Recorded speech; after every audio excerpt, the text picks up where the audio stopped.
So I'm heading down to the Malecon today. I was speaking to my local breakfast burrito guy on the corner by Beckham Norte, and he indicates that business is down for him, certainly in part of the border closure, but it's also Christmas vacation right now, so there'll be fewer people on the road, even the locals. There'll be fewer people on the road. I just went past a coffee house. It was a full parking lot, but no American plates.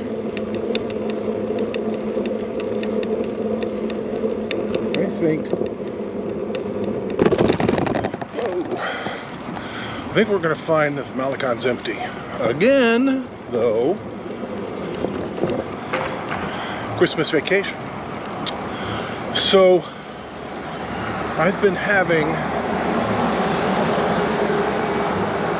thoughts that I'll call musings about this border situation. And every circumstance in the media, it's being called unprecedented.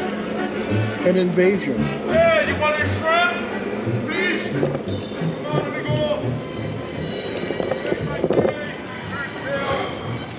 Buenos días. Why now? I mean, migrants have been coming up in caravans for several years. But why now? In my previous video, you'll see me musing about the idea that Mexico has a vested interest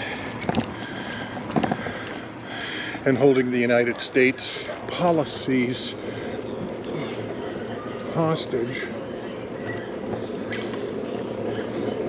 by perhaps forcing the U.S. to pay a whole bunch of money for Mexico to enforce its own immigration laws. I'm going to turn the camera around.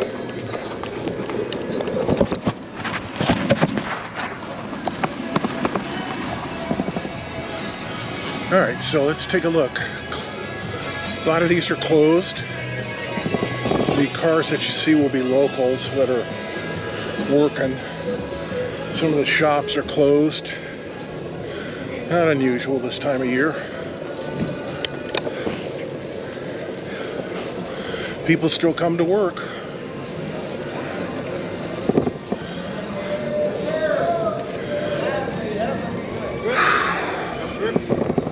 And so, oh, here's some tourists maybe.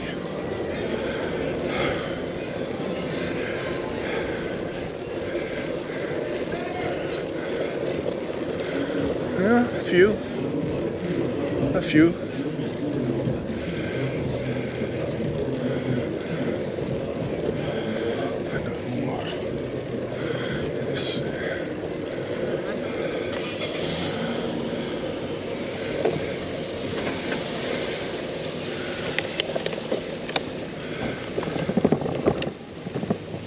Wow, that looks great.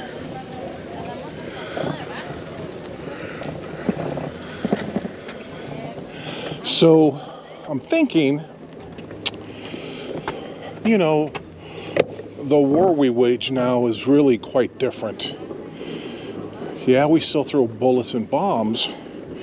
We also throw disinformation, hacking of computers. There's an interesting story about CNET, which is a publication that deals with technology. And some sharp-eyed folks found out that the articles being written on CNET were generated by AI. And CNET admitted it. Well, does anyone care? You may not care until you figure out that there are people absolutely trying to influence your decisions on everything. Question everything, I say. Question everything. So, I'm wondering if This invasion on the southern border that we're having is part of an extra state terrorism policy to destabilize the United States government by funding cartels or other countries to send masses of people to tie up the resources of the United States, and of course to get in undesirables across the border. They're going to wreak more havoc. The Malecon is dead, dead, dead, dead, dead. I noticed back there the steakhouse Moo appears to be shut down completely. And the omnipresent Jehovah's Witnesses have their spider traps set up to ensnare unsuspecting people into their webs.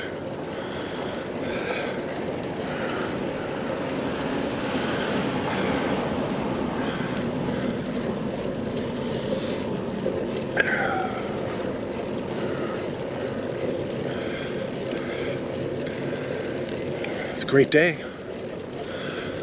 Anyway, I would suggest you do your own thinking, your own research. Find as many points of reference to validate anything. People are trying to influence you.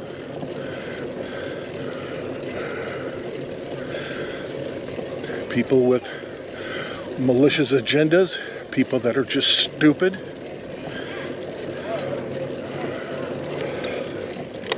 And eventually, much of it's going to be done automatically through AI.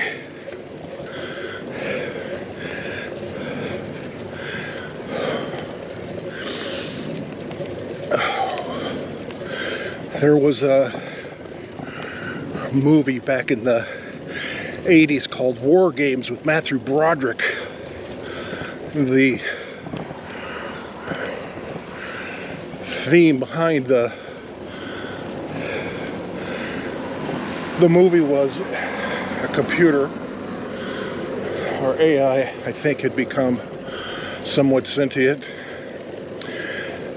And when Matthew Broderick tried to play a world domination game with it, it took it seriously and was about to obliterate the world with nukes. Matthew Broderick taught it to play the game of tic-tac-toe, which, if done correctly, nobody can win. It'll always be a stalemate.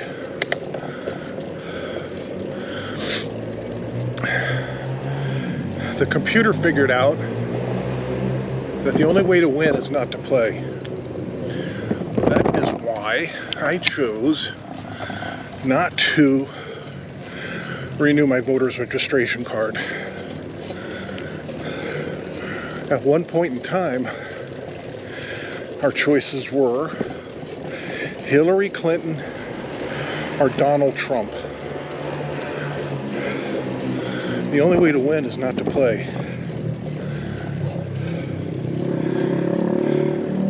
I keep planning on coming to this coffee shop, the Sunset Cafe. Never get there. I call this Cat Alley. Usually when I come through, there's all kinds of cats hanging out. It's empty and it's quiet. And there's a cat.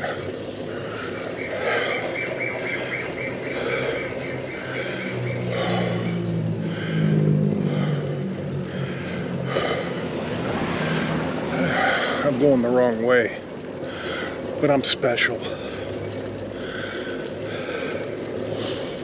So does anyone see any logic in what I'm saying, that a rogue state, North Korea, Iran, Venezuela,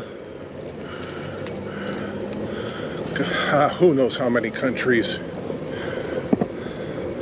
are out to destabilize the United States in whatever way they can. And this is a great way to do it without showing your hand. Lots of cutouts.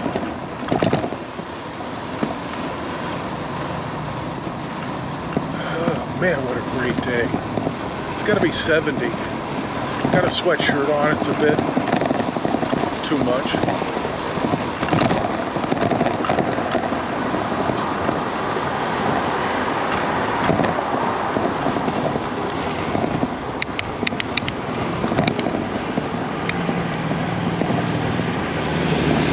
And if you paid any attention to my last video,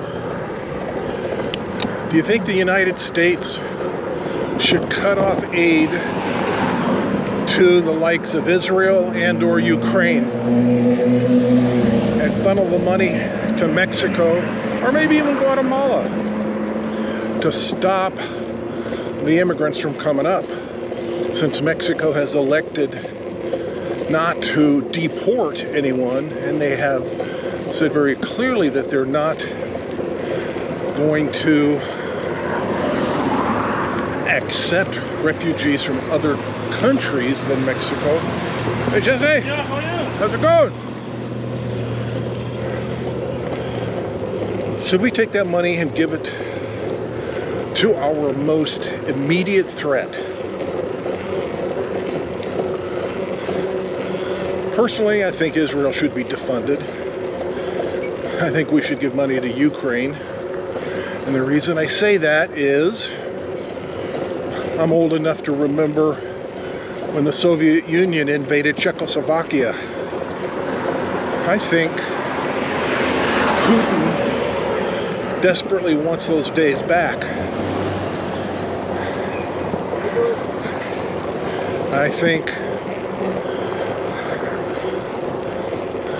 that the other Eastern Bloc countries should certainly be concerned, and they are. Finland, Sweden, wanting to join the EU and NATO. Maybe Putin's behind the paranoia I'm espousing now of getting others to do his dirty work by invading the southern border of the United States. Unfortunately, well, this sounds like crazy talk, even to me. With everything going on, it's not so crazy.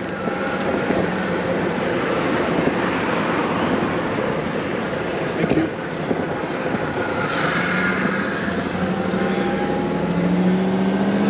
Whew.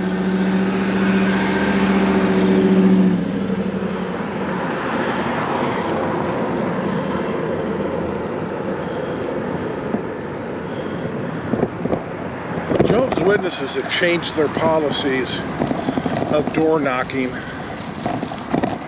and keeping track of the time they spend in the streets lying to everyone.